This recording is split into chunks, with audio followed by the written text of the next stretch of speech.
आपको पता ही है कि नेटफ्लिक्स के जरिए दुनिया भर की टीवी सीरीज और फिल्में आपके घर तक पहुंचती हैं। 2018 में साउथ कोरिया में एक टीवी सीरीज बनी जिसका नाम है माय सीक्रेट टेरियस, और 2 साल पहले बनी इस सीरीज में बता दिया गया कि एक बेहद खतरनाक वायरस कोरोना दुनिया भर में कहर ढा देगा। वायरस का नाम तक वही है।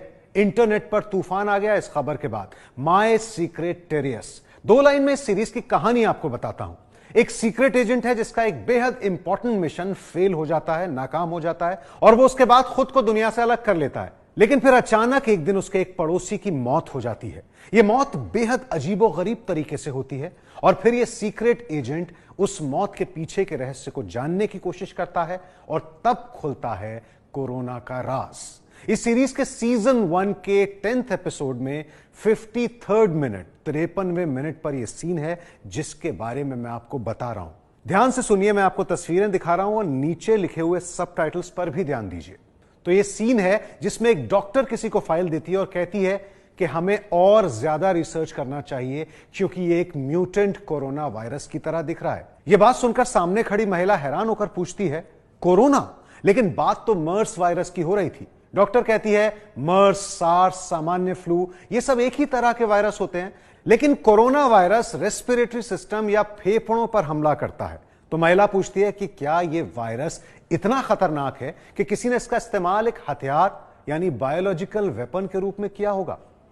और फिर जो बात आगे होती है वो और भी डराने वाली है। डॉक्टर कहती है, जैसा मैंने कहा, यह एक म्यूटेंट वायरस है और किसी ने इस वायरस को ज्यादा खतरनाक बनाने के लिए इसके साथ छेड़खानी की है किसी लेबोरेटरी में, और ऐसा करके इस वायरस के मृत्यु दर को 90% तक बढ़ा दिया है। डॉक्टर बताती है कि कोरोना वायरस जो 2 से 14 दिन तक एक्टिव रहता है वो फेफड़ों पर सीधा हमला करता है। संपर्क में आने के 5 मिनट के अंदर ही आपका बुरा हाल कर देता है, और फिर महिला को उस शख्स का चेहरा याद आता है जिसकी मौत कोरोना वायरस से हुई थी। फिर कोरोना के इलाज के बारे में पूछा जाता है तो डॉक्टर जवाब देती है कि कोई इलाज या वैक्सीन फिलहाल नहीं है, और फिर इसी सीन में यह इशारा दिया जाता है कि कोरोना वायरस एक मैन मेड वायरस है, यानी एक बायोलॉजिकल हथियार और एक बायोलॉजिकल आतंकी हमले की साजिश की तरफ इशारा किया जाता है। सोशल मीडिया पर लोग इसके बारे में खूब चर्चा कर रहे हैं। लोगों का कहना है कि कोरोना के पीछे वाकई कोई साजिश लग रही है। क्या यह वायरस वाकई एक हथियार है जिसे दुनिया में तबाही के लिए इंसानों ने बनाया है? यह सब चर्चा चल रही है सोशल मीडिया पर। लोग पूछ रहे हैं, how on earth does a south Korean writer no in 2018 about a virus called corona virus? वही नाम, वही सिम्टम्स। शॉकिंग तो है।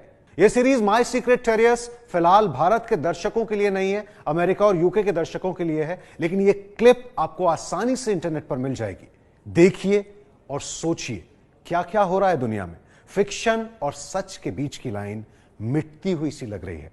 दुनिया बदलने वाली है। एबीपी न्यूज आपको रखे आगे।